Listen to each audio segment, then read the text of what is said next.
É um enorme prazer estar aqui com vocês nesse Congresso de Literatura Católica para falar sobre aqueles que são os meus dois autores prediletos, C.S. Lewis e Chesterton. Queria deixar claro que foi um pouco difícil um assunto que relacionasse os dois escritores, não porque eles são muito diferentes entre si, mas porque são muito parecidos. E, como diria Chesterton, a multiplicidade de opções nos deixa desamparo. Então fiquei um pouco desamparado na escolha do assunto, justamente por causa da quantidade de opções com as quais eu poderia começar. Mas se eu tivesse que dar um nome a essa nossa conversa que teremos agora, eu diria que seria A Arte da Persuasão Cristã em C.S. Lewis e Chesterton.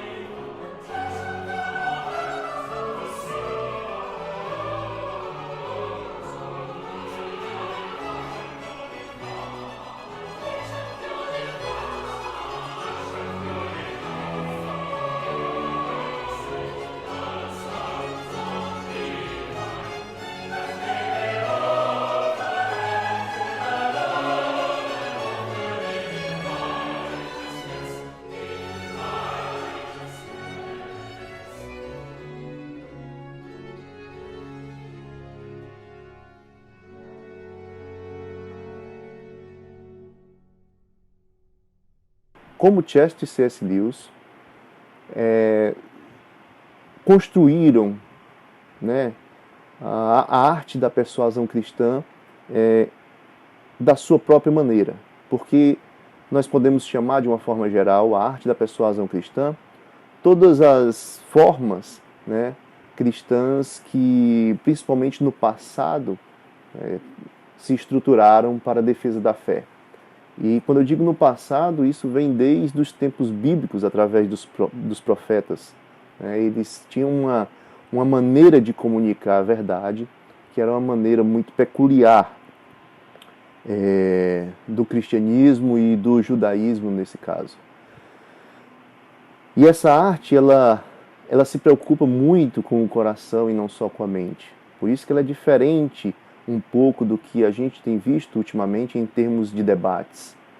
Os debates têm sido muito mais um deleite em ver o outro derrotado em argumentos do que realmente tentar ganhar o coração da pessoa em relação à verdade que você está levando. Chesterton e C.S. Lewis, eles tinham muito essa preocupação e por isso que eles praticaram muito mais uma arte da persuasão cristã do que simplesmente debates ou uma apologética no sentido mais pejorativo do termo, em que há apenas uma frieza de argumentos e há apenas um deleite em ver o outro derrotado. Né? Só para você ter ideia, quando Chesterton estava doente, no leito, quase em morte, Bernard Shaw, que foi o seu grande oponente em debates, e era um milionário, chegou para a esposa do Chesterton e disse: "O que o dinheiro puder pagar, faça." Ou seja, o maior oponente na Inglaterra de Chesterton, Bernard Shaw, no qual Chesterton discordava de todas as ideias dele, e debateram várias vezes. No momento em que Chesterton estava doente, quase de morte, ele vai à casa de Chesterton e oferece auxílio financeiro para o que quer que seja que precise para ele se restabelecer. Né? Então isso sim é um testemunho de que Chesterton praticava a arte da persuasão cristã. E creio que eu não preciso definir, porque é até um pouco difícil de definir, mas a arte da persuasão cristã é essa arte de argumentar ou debater em que levamos em consideração não somente a verdade que vamos levar, mas como iremos levar de forma a conquistar o coração e não só vencer mentes. Tá certo? Para a gente poder falar a respeito dessa arte, em Chesterton e C.S. Lewis, seria interessante nós traçarmos algo que a gente pode chamar de anatomia da descrença. Como o homem passa de um homem que crê em Deus para um homem que não crê em Deus. Como é que é essa descrença? Como ocorre essa descrença? A gente pode traçar um esboço dela? Alguns filósofos cristãos realizaram essa empreitada E, por exemplo, Chesterton também fez isso, mas Kierkegaard e Peter Berger, por exemplo, também se aventuraram em algo dessa forma. E é interessante a gente ver o esboço dessa anatomia da descrença, para que a gente possa saber onde realmente nós precisamos atacar, onde nós realmente precisamos tocar, né, para que a nossa persuasão seja efetiva, né. Então, nós podemos traçar o que nós chamaremos de incongruências. A vida ela é repleta de incongruências.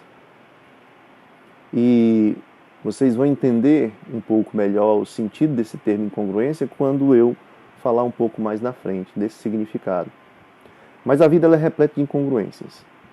E nós temos respostas às incongruências. Quando nós nos deparamos com incongruências, nós temos respostas a elas, estímulos a elas.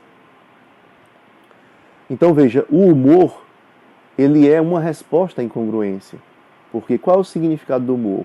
O humor é justamente quando você vê a dignidade de algo e a indignidade da sua situação. Então, por exemplo, quando você vê um homem cair, você vê a dignidade do homem em contraposição à dignidade dessa situação que ele está. E aí você ri.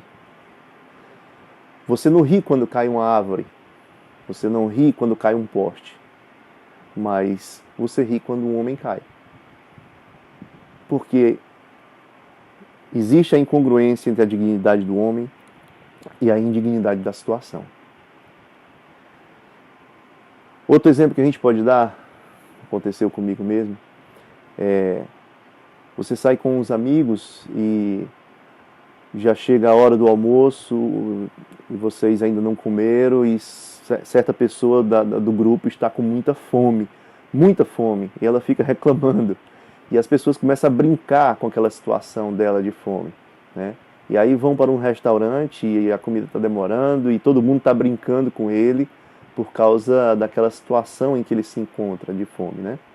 Então a gente ri dessa incongruência entre a dignidade da pessoa e ela está ali passando por certa situação. Mas você não ri quando ouve falar da fome na África. A situação é praticamente fome e pessoa, mas você ri de uma e da outra você não ri. Assim como você não ri se um homem cai, mas quebra a perna. Você também não rirá dele. É tanto que às vezes a pessoa cai e você pode primeiramente ter um sentimento de susto para ver se aconteceu algo, e quando vê que não aconteceu, começa a rir. Então, existe uma diferença entre o grau de incongruência da situação. Então nós podemos dizer que quando o nível de incongruência é leve, ela causa humor. Quando o nível de incongruência é elevado, ela não causa humor, ela causa outra coisa. Mas nos detenhamos nesse primeiro. Quando há uma incongruência leve, nós rimos. Nós estamos no humor. Quando o homem cai e se estatela no chão, se não ocorreu nada de grave com ele, nós rimos. Geralmente é isso que acontece. A incongruência leve leva ao humor. Já se ele quebra uma perna, a incongruência é elevada. Não só ele caiu, mas teve consequências para ele, que faz com que essa congruência entre a dignidade do homem e a indignidade da situação seja ainda maior. Essa incongruência é ainda maior. E aí, nós não rimos nessa situação.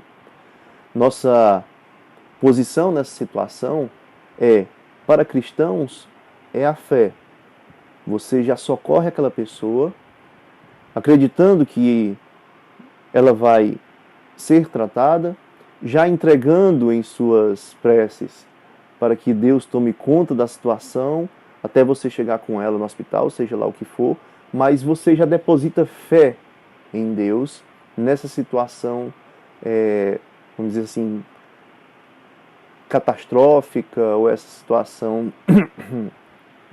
de dor, né? Então, quando a incongruência é leve, nós temos o humor. Quando a incongruência é elevada, nós temos a fé, nós cristãos. Com o cético é diferente. Quando ele tem a incongruência leve, ele também é gerado humor nele, né? Mas quando ele tem uma incongruência elevada, não é gerado fé nele, porque ele não crê em Deus. Então, nele é gerado outro tipo de sentimento que nós podemos chamar de amargor, ira, sentimento de injustiça em relação ao mundo. Então é por isso que geralmente o cético, ele é um pessimista em relação ao mundo, porque em percebendo as incongruências do mundo, ele não tendo a fé para se socorrer, ele só consegue ver um mundo de injustiças, um mundo amargo, um mundo em que ele, como C.S. Lewis disse na época que ele era ateu, ele fica chateado com Deus por Deus não existir, né? Nós, quando nós vemos a situação, as incongruências elevadas do mundo, nós olhamos para Deus, nós olhamos com esperança para as promessas de Deus. Quando nós vemos a situação, por exemplo, de fome no continente africano, nós olhamos com esperança para Deus. Nós olhamos com esperança para o futuro ao qual as promessas dele nos encaminham. Já o cético, como ele não tem isso, ele é encaminhado para um senso de injustiça e um amargor da vida. Chesterton colocou essa situação de forma muito genial no seu livro Men Are Live. Innocent Smith, que é o ator principal, o personagem principal, na verdade, ele, em certa feita, está na universidade assistindo aula de filosofia. E o seu professor de filosofia está falando justamente do amargor da vida. E o professor de filosofia dá um exemplo, ele diz assim: se você tem um animal que está sofrendo, de repente você o sacrifica por amor, porque você não deseja vê-lo sofrer. Então, existe um certo tipo de amor que ele pode levar ao sacrifício do outro para evitar um mal maior, ou uma dor maior, né? E quando esse professor está falando isso, ele compara essa situação com o próprio mundo e diz: o nosso mundo é cheio de sofrimento, cheio de dor. Então por que Deus não nos sacrifica para evitar essa dor maior? E aí um aluno pergunta: por que, professor? Ele diz: porque Deus não existe. E o Innocent Smith está lá assistindo a aula. E esse professor, ele costumava, no fim da aula, ficar na sala fumando um charuto e ali recebendo alunos que quisessem fazer alguma pergunta a ele. De repente o Innocent Smith, ele entra na sala, tranca a porta e puxa uma arma e aponta para o professor. E o professor, quando vê aquela arma, se desespera e pula de um lado, pula para o outro, e o Innocent Smith mira nele e ele pede pelo amor de Deus para não atirar, que ele quer viver. E o professor diz: meu Deus, o que é isso que você está fazendo? E o Innocent Smith disse assim: eu estou fazendo aquilo que Deus não fez. Vou lhe matar para evitar essa dor que você reclama tanto. Ele: não, por favor. E ele tenta pular a janela e cai no parapeito do prédio. O prédio é alto, então ele fica no parapeito. O Innocent Smith chega na janela com um revólver, mira na cabeça dele. E ele pede pelo amor de Deus para que o Innocent Smith não o atire nele. E o Innocent Smith, com o revólver na cabeça do professor, diz: pois então cante uma canção feliz. E aí o professor começa a cantar uma canção feliz. E aí depois o Innocent Smith diz: louve pelas árvores, louve pela floresta que tem na sua frente. E o professor vai louvando, e ele vai obrigando o professor a falar palavras de agradecimento pelo dia, palavras de agradecimento pelos céus, palavras de agradecimento pelas aves dos céus. E o professor vai louvando essas coisas. E aí depois o Inocente Smith permite que ele volte para a sala pela janela, né? E diz para o professor que ele usou aquela arma não para tentar matá-lo, mas para trazê-lo à vida, porque o professor, na verdade, tinha uma percepção da vida pessimista, mas quando a vida dele ficou por um fio, ele realmente pôde ser grato pela vida. E o Inocente Smith depois diz que vai sair pela rua atrás do homem moderno, apontando essa arma para a cabeça do homem moderno, não para tirar-lhe a vida, mas para fazer com que ele perceba a vida como se fosse pela primeira vez e possa ser grato. Então essa cena do Man Alive, do Chesterton, ela é muito interessante nesse sentido da arte da persuasão cristã, que mistura tanto elementos, né, da lógica quanto elementos da imaginação, da retórica, né? Isso Chesterton fazia de forma magistral. E é interessante que o centro dessa mensagem do Inocente Smith, dessa cena, é que o Inocente Smith pega o argumento do professor e lança sobre ele mesmo. O professor não dizia que a vida é ruim e que era melhor morrer? Pois então eu estou aqui eu com um revólver para me matar. E aí ele vê a incoerência do argumento do cético diante quando ele é colocado de frente com esse próprio argumento. Nós vamos ver isso melhor daqui a pouco.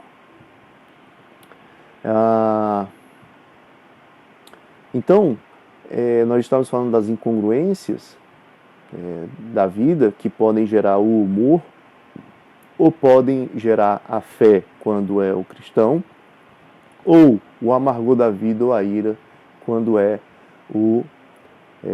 o cético.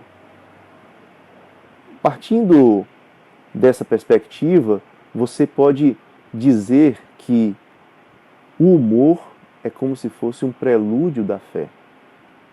Porque o nosso comportamento frente às incongruências é humor e fé quando se é cristão. E o que diferencia humor e fé é se a incongruência é leve ou elevada. Então vamos supor que você tem uma incongruência que ela começa leve e vai se elevando. Então ela vai passando de humor para fé. Então o humor é prelúdio da fé. Por isso que Chesterton e Lewis conseguiram de forma extraordinária se utilizar da arte da persuasão cristã de forma formidável. Porque ambos tinham esses elementos do humor e da fé. Ambos utilizaram esses elementos. Quem leu Chesterton, por exemplo, sabe que Chesterton é inigualável no seu humor. Mas o seu humor está sempre salpicado, né?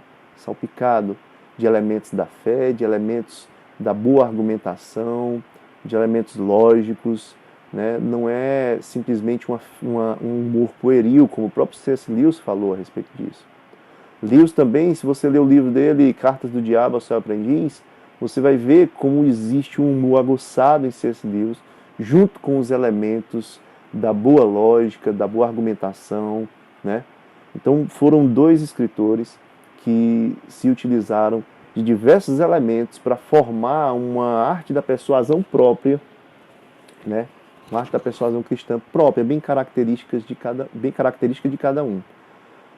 No início eu disse que Lewis e Chesterton são muito parecidos, mas os seus estilos são muito diferentes. Cada um criou para si uma arte da persuasão, né, que é bem particular. Né? Mas, voltando à ideia de que o humor é um prelúdio da fé, nós podemos entender por que Chesterton e C.S. Lewis foram tão extraordinários nessa arte, né? Porque eles sabiam conduzir, eles conduziram de forma magistral esse vínculo entre o humor e a fé, que é diferenciado pelo grau de incongruência das coisas, né? Quando nós vamos para a mente do cético, nós vimos que o humor não passa para a fé, o humor passa para o amargor. O amargor da vida, o pessimismo da vida, a ira, vamos dizer assim, a ira contra a injustiça, mas ele para aí, né? Ele não tem fé, ele simplesmente tem amargor e pessimismo da vida. Então, quando nós vamos tratar com o cético, nós devemos perceber que a anatomia da sua descrença é geralmente causada pelas incongruências elevadas da vida. Como repetir, como C.S. Lewis falou na época que ele era ateu, depois quando ele se converteu, ele disse: eu tinha raiva de Deus por Deus não existir. Porque ele via as incongruências da vida e não via aquele Deus todo-poderoso e bom para resolver. Por isso ele passa a descrença, né? Pois bem, considerando esse ponto da descrença relativa às incongruências da vida, gerada pelas incongruências da vida, nós sabemos melhor agora como tratar, no caso do cético, ou da mente ateísta, ou da mente da descrença, né? Nós devemos focar nessa área onde ele, ao ver as incongruências, acabou partindo para a descrença e não para a fé. Tá certo?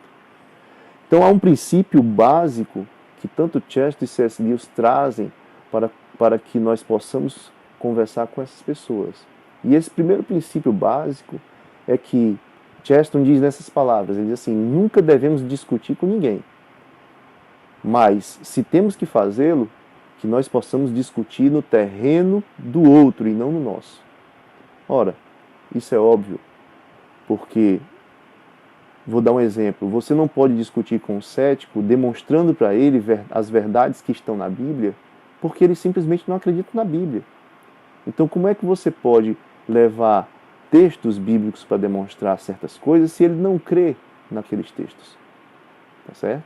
Então, Chesterton disse: nós devemos discutir com o cético, nós devemos discutir no campo dele e não no nosso. Nós devemos saber o que ele pensa a respeito de algumas coisas e discutir em cima dessas coisas, nesse campo dele, tá certo? Ele diz, por exemplo, que quando nós discutimos com o cético, nós não devemos tentar fazê-lo crer, mas devemos tentá-lo fazer duvidar e duvidar e duvidar cada vez mais, até que ele duvide de si mesmo, né? Esse é um outro princípio básico para esse tipo de discussão, porque todas essas coisas estão envolvendo um princípio maior, que é: qualquer discussão ela tem que partir de um ponto em comum, um ponto de concordância, tá certo? Toda discussão ela tem que partir de um ponto de concordância. A partir desse ponto de concordância, a discussão começa porque você deu um passo para um lado e a pessoa deu um passo para o outro. Então, mas vocês precisam estar concordantes em algo, né? Chesterton, em um dos livros ainda não traduzidos, ele diz assim, a respeito de dois personagens. Ele diz assim: não podiam discutir, pois em nada concordavam. Ora, isso é uma verdade, eles não podiam discutir, pois em nada concordavam, porque se eles concordassem pelo menos uma coisa, aí poderia haver uma discussão. Então, o princípio maior é que nós devemos buscar o campo em comum. Qual é o campo em comum? Achando esse campo em comum, nós devemos discutir, como é que eu posso dizer?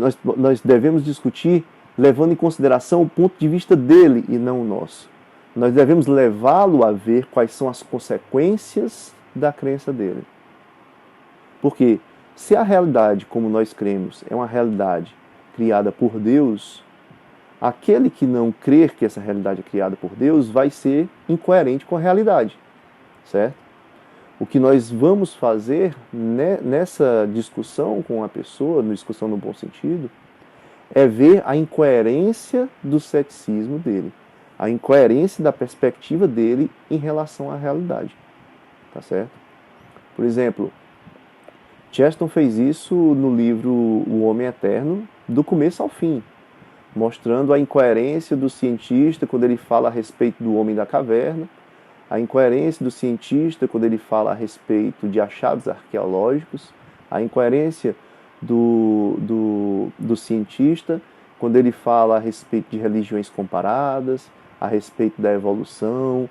Então, Chesterton está falando o seguinte: nós temos uma verdade, e essa verdade ela tem a ver com a criação de Deus, e ela foi revelada para nós através da Bíblia.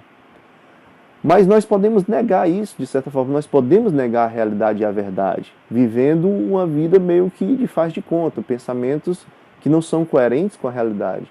E quando nós vamos discutir com essas pessoas que têm esse tipo de pensamento, nós vamos lançar os próprios argumentos delas sobre elas, para que elas possam ver a incoerência.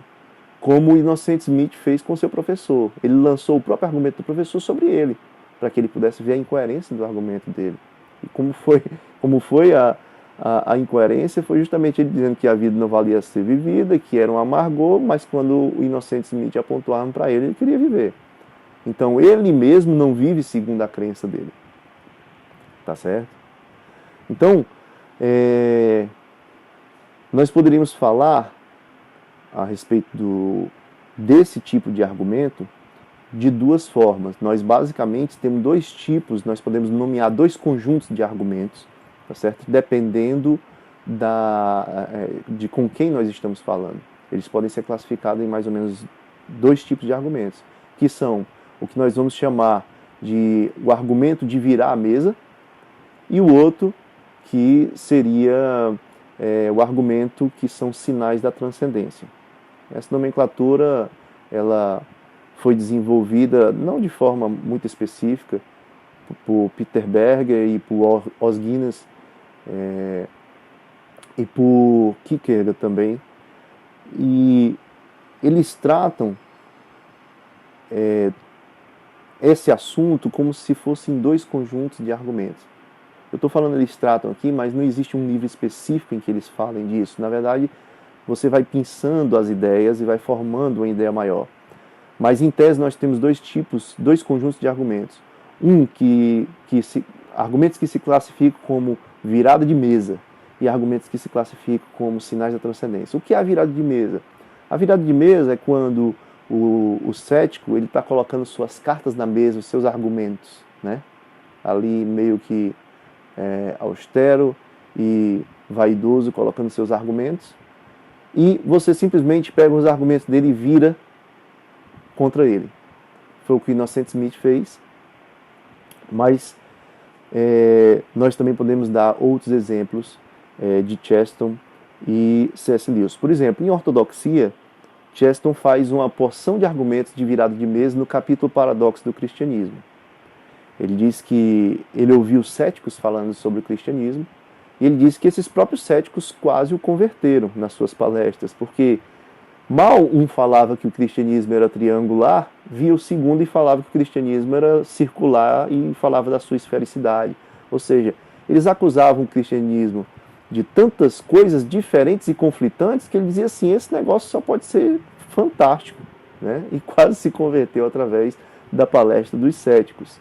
Ele faz ali uma porção de viradas de mesa, né? Lança os argumentos contra eles mesmos. Por exemplo, ele diz que um cético falava a respeito do cristianismo como uma religião de mansidão, que dá outra face, não sei o quê, e criticava por causa disso. Mas aí vinha o outro cético que falava da selvageria das cruzadas e tal e tal. Então, mal um cético falava a respeito da esfericidade e redondeza do cristianismo, o outro vinha e falava da sua triangularidade, né? Então Chesterton dizia que eram tantos argumentos contrários que ele disse assim, esse negócio só pode ser formidável. E foi quase convencido a se converter através da palestra dos céticos, por causa dessas incoerências, né? Então, nos Paradoxos do Cristianismo, Chesterton faz várias viradas de mesa, que é justamente pegando os argumentos dos próprios céticos e lançando sobre eles mesmos, né? Mas nós podemos citar também argumentos de virada de mesa, por exemplo, no C.S. Lewis, né? C.S. Lewis, quando ele discute a lei natural ou a moral objetiva, ele também faz isso, né? Ele diz assim, por exemplo, quando a pessoa diz assim, Hitler estava errado, né? Ou então ela diz assim, o mundo está cada vez pior, né? Com que ela está comparando para dizer que o mundo é melhor ou pior, ou que Hitler estava errado ou Hitler estava certo, né? Ela supõe um padrão, ela supõe um padrão de moral, né? E esse padrão de moral, ele não é algo que a gente cria para o nosso próprio deleite, porque ele, na verdade, nos confronta, né? Então, Lewis pega esse argumento da moral e demonstra, inclusive fazendo uma lista extensa de ditos, desde a antiguidade até os dias atuais, de filósofos e pessoas comuns, poetas, né, da antiguidade e tudo, demonstrando que todos eles têm um cerne, né, um centro objetivo da moral que é sempre igual, sempre muito parecido entre eles. Por exemplo, ele compara alguns ditos de Confúcio com os ditos de Jesus, são muito parecidos. Isso demonstra que existe uma moral objetiva, né? Que existe uma lei moral, uma lei da natureza, como ele chama, né? ou tal, como ele chama no livro A Abolição do Homem, né? Isso é um argumento de virada de mesa para aqueles que, apesar de dizerem que não creem em Deus, mas se demonstram toda vez como alguém que realmente crê numa moral objetiva. Só que a moral objetiva ela só é possível se houver um legislador. Essa lei universal, é preciso que ela venha de um legislador, senão ela não é objetiva, mas todos nós a temos como objetiva, né? Também C.S. Lewis usa um argumento do mal, né? O argumento do mal, que ele diz que com relação ao sofrimento, né? Quando as pessoas falam que não pode haver um Deus todo-poderoso e bom porque no mundo há sofrimento, né? Isso é um dos grandes fatores do ceticismo e do ateísmo, né? É uma das grandes incongruências elevadas que fazem com que as pessoas passem a descrença, né? E C.S. Lewis trata disso no seu livro O Problema do Sofrimento. Ali há muitas coisas interessantes, mas em tese ele vai dizer que ele dá um exemplo que se o mundo tivesse uma pessoa e uma árvore, né, essa pessoa poderia se beneficiar da sombra dessa árvore. Mas, a partir do momento em que é colocada uma segunda pessoa, né, e ela quer se beneficiar da sombra dessa árvore, há duas possibilidades. A cooperação, ou seja, os dois dividem a sombra, ou o conflito, ou seja, os dois vão lutar pela sombra. E o homem escolheu o conflito, e o conflito traz sofrimento. Então, Lewis desenvolve grandes argumentos nesse livro, mostrando que a liberdade do homem é quem trouxe o sofrimento para o mundo e foi consequência dessa liberdade, né? E não Deus. O outro fato que fica claro nesse livro é que esse argumento, como fundamento para a descrença, ele é um argumento simplesmente sentimental, porque não há conexão lógica entre um Deus bondoso e todo-poderoso e a não existência do mal. Ou seja, qual é o argumento lógico que faz com que você diga assim, ó, se existe mal no mundo, é porque não pode existir um Deus bom e todo-poderoso, porque se existisse esse Deus bom e todo-poderoso, ele eliminaria o mal. Qual é o argumento lógico que você usa para defender essa ideia? Não existe. Ele simplesmente é um argumento sentimental. Porque você vê dor e sofrimento, porque você não consegue ter a fé na esperança futura, porque você crê que essa dor e sofrimento não é amparada por Deus, então você vai para a descrença. Incongruência elevada, como nós dissemos, né? Que em vez de levar a fé, leva a descrença ao amargor. Então, é um argumento simplesmente sentimental. C.S. Lewis dá um exemplo a respeito disso, dizendo assim, o dentista também causa sofrimento. O dentista também causa dor. Mas ele não vai parar enquanto não terminar o seu trabalho, porque o término do seu trabalho é que é o benefício para o paciente, né? Então, esse argumento que foi usado pelo professor do Innocent Smith, né, ele é um argumento puramente sentimental. E eu não estou depreciando o sentimento, a emoção, mas eu estou também virando a mesa sobre o cético, porque o cético geralmente é aquele que deprecia os sentimentos e as emoções. E em ele sendo um depreciador de sentimentos e emoções, por trás do grande argumento no qual ele é um descrente, está simplesmente um argumento sentimental e emocional, tá certo? Também nós podemos citar um grande argumento, na minha opinião, gigantesco argumento, que é classificado como virada de mesa, né? E esse argumento ele é usado tanto por Chester e C.S. Lewis. E o argumento a respeito dos mitos. Veja só.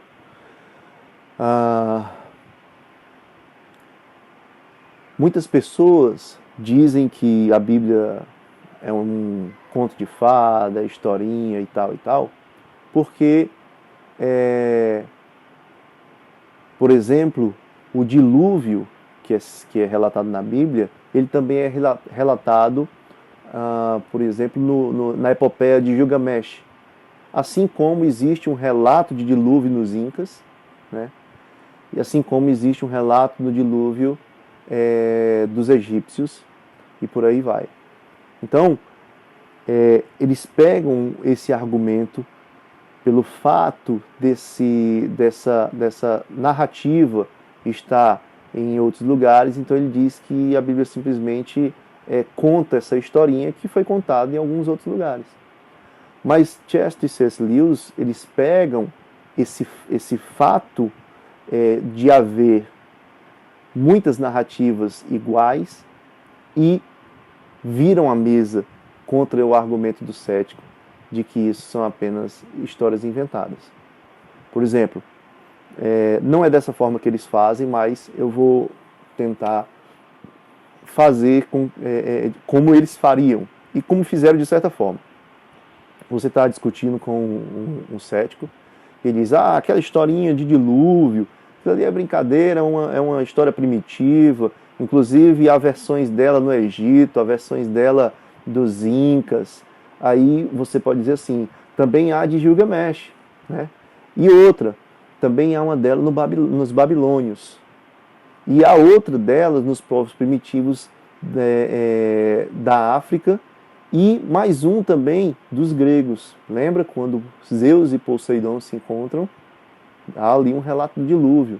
Então não é só esses três que você está dizendo, há muito mais, não é? E aí o cético acha que você, na verdade, está dando uma brecha enorme para o pensamento dele, de que isso comprova toda a inveracidade da narrativa. Mas aí você, na verdade, ajudou ele a colocar mais cartas na mesa de argumentos, e de repente você vira a mesa contra ele dizendo o seguinte: ora, o seu argumento é o seguinte: se povos distintos, diferentes e distantes narram a mesma história, é porque ela não ocorreu? Ou seja, seu argumento é justamente o contrário do argumento do princípio de um tribunal, onde se há 2, 3, 4 testemunhas, a coisa vai ficando cada vez mais forte, né? Se pessoas totalmente diferentes viram um crime, isso torna mais forte o vestígio de que esse crime realmente ocorreu. E o seu argumento é totalmente contrário.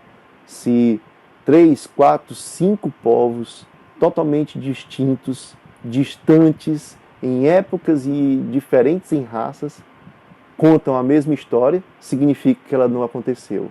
Ora, que argumento é esse? Você, na verdade, está virando a mesa contra ele, você está pegando o próprio argumento dele e lançando sobre ele, para ele ver a consequência disso. Esse argumento, ele é genial, o argumento dos mitos, né? Pode chamar argumento dos mitos, pode chamar... Eu até tinha nomeado ele como paganismo, como argumento a favor, aparentemente a favor do paganismo, ou do ceticismo, desculpa, a favor do ceticismo, pode ser vitorioso no cristianismo, né? Mas você vê aí, contar um testemunho meu mesmo, né? Quando eu era mais novo, eu ficava muito incomodado com essa história de que o dilúvio que está na Bíblia era contado por 3 ou 4 povos de uma forma mais ou menos parecida.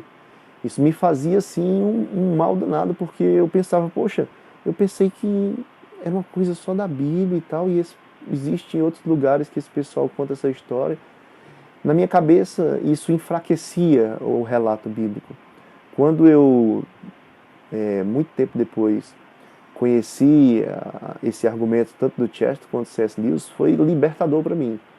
Ou seja, os mitos, e o C.S. Lewis diz isso, os mitos eles não são concorrentes das narrativas cristãs. Eles, na verdade, dão suporte e fortalecem as narrativas cristãs. Nós podíamos chamar isso, como o Chesterton chama, dos contos de fadas, né? Se os contos de fadas contam histórias cujas estruturas são muito parecidas, também em lugares totalmente distantes que nunca tiveram contatos entre si, povos que nunca tiveram contatos entre si, e em épocas também diferentes, contam mais ou menos a mesma história, qual o significado disso? Copiado não foi.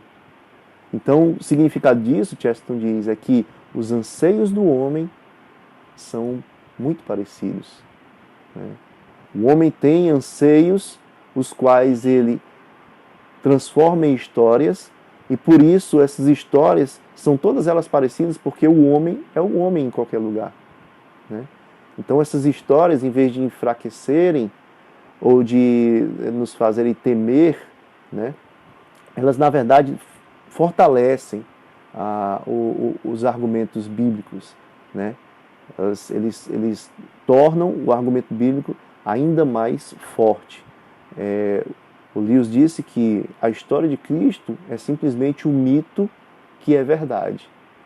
Ou seja, todo aquele anseio do homem que foi colocado no coração do homem a respeito de um Salvador que ressuscita e tal, e tal, e tal, chegou o grande dia em que esse anseio foi cumprido e foi transformado em realidade.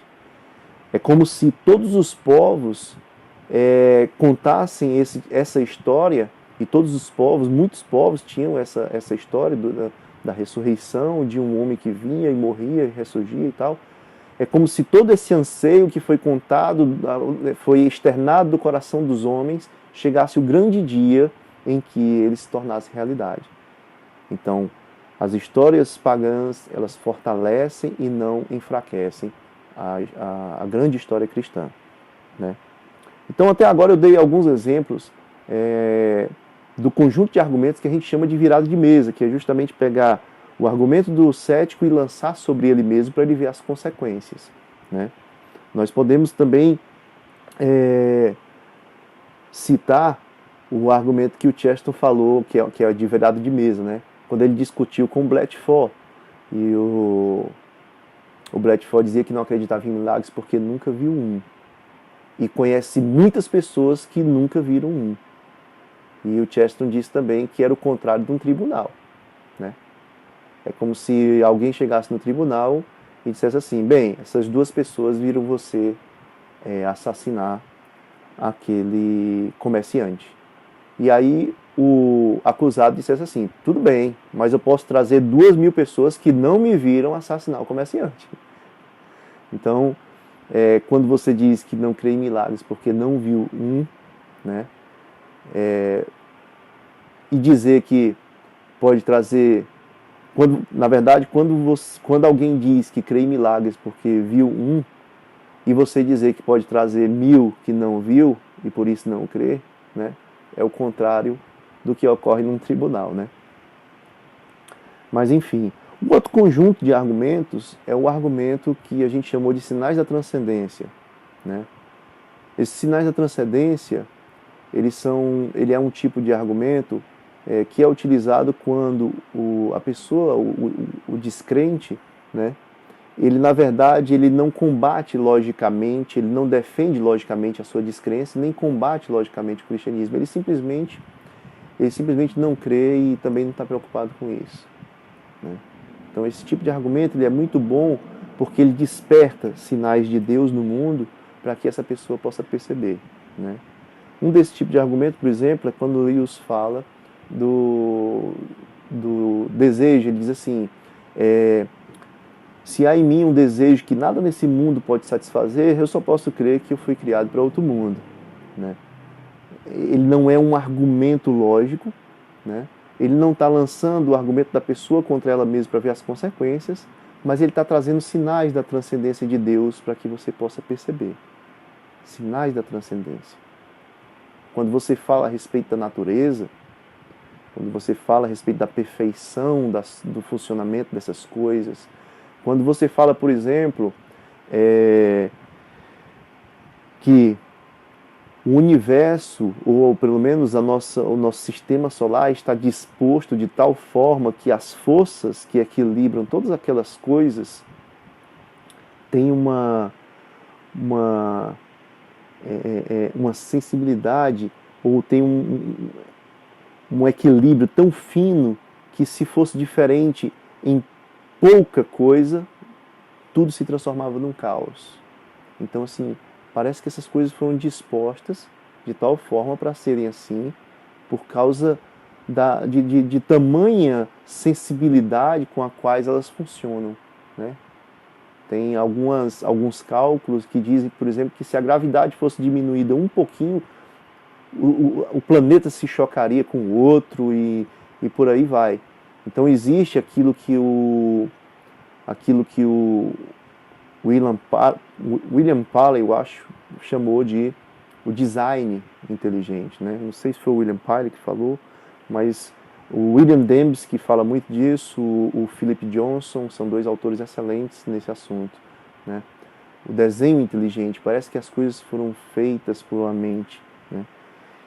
Creio que esse argumento dos sinais de transcendência, eles têm muito a ver com esse design inteligente das coisas, né? Tem muito a ver com você deixar as pessoas perceberem essa inteligência que há nas coisas, né? Mas nós podemos citar também, por exemplo, Chesterton, quando ele fala a respeito ele brinca falando assim, o telescópio ele diminuiu o mundo e o microscópio aumentou, né? E é interessante que o telescópio ele diminuiu o mundo. Quando você começou a ver o universo distante, todas as coisas que existiam lá, o mundo você começou a chamar, como Carl Sagan chamava, né? O mundo é apenas um grão de areia no universo, né? Então o telescópio, aquele negócio que aumenta tudo, acabou diminuindo o mundo. E o microscópio, quando você olha naquela lente um retalho, né, um tecido, que aparentemente ali é só um pedaço de tecido, e quando você olha, ali está cheio de vida, né?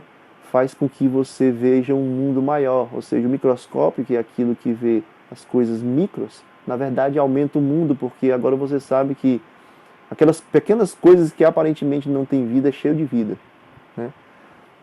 Quando Chesterton faz essa comparação entre microscópio e telescópio, na verdade ele não faz essa comparação, ele faz essa comparação, mas o que eu vou dizer ele não faz nesse texto, que é do livro Hereges. Na verdade eu estou aqui criando uma ideia maior, tendo um conhecimento a respeito de outros textos de Chesterton. Nós poderíamos ver isso da seguinte forma, que nós sempre estamos olhando para algo muito distante e esquecendo do que está perto, ou sempre estamos olhando para algo muito perto e esquecendo de tomar certa distância para vê-lo de uma maneira melhor. Tem uma frase do Chesterton que ele diz assim,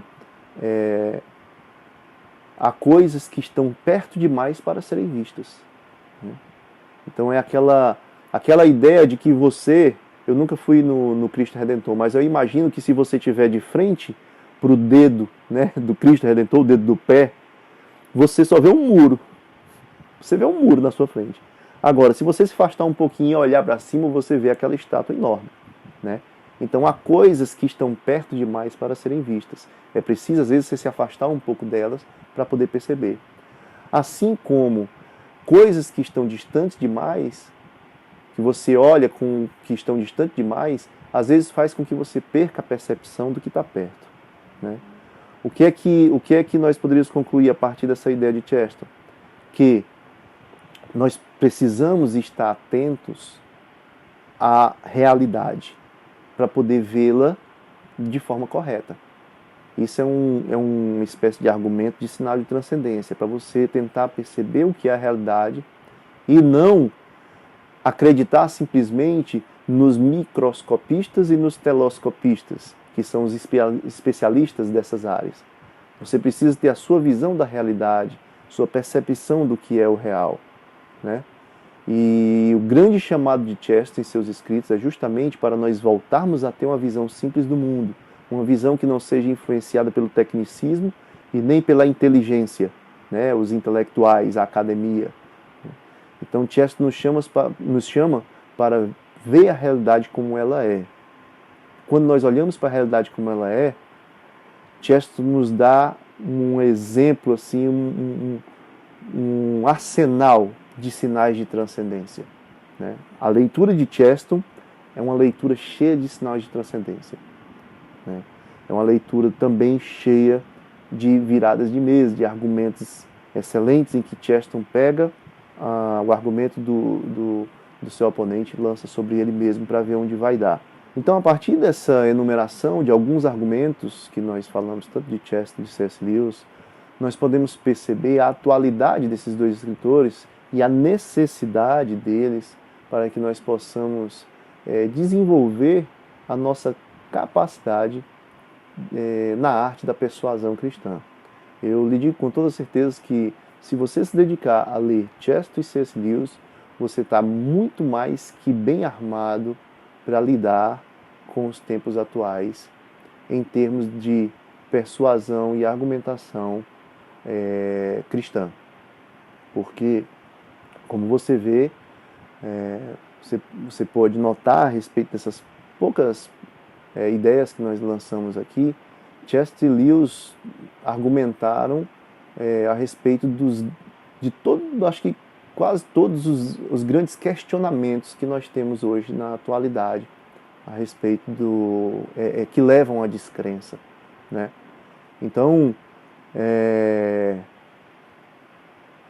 você percebe que esses dois escritores têm uma riqueza enorme. Então, se vocês se dedicarem à leitura de Chesterton e C.S. Lewis, vocês certamente vão desenvolver uma capacidade na arte da persuasão cristã que muitas vezes vocês nem sabem de onde veio, porque esses dois escritores, eles não só lançam, né, ideias, mas eles também lançam fundamentos que ficam em nós, que servem como desenvolvimento próprio, né, de nossas próprias perspectivas a partir desses fundamentos. Essa é uma característica muito marcante, tanto em Lewis quanto em Chesterton. Então, nosso tempo está acabando e eu queria só, novamente, estimular vocês para que leiam Chesterton e C.S. Lewis. Vocês vão perceber realmente um salto significativo e talvez até um salto assustador na capacidade de vocês na arte da persuasão cristã. Obrigado.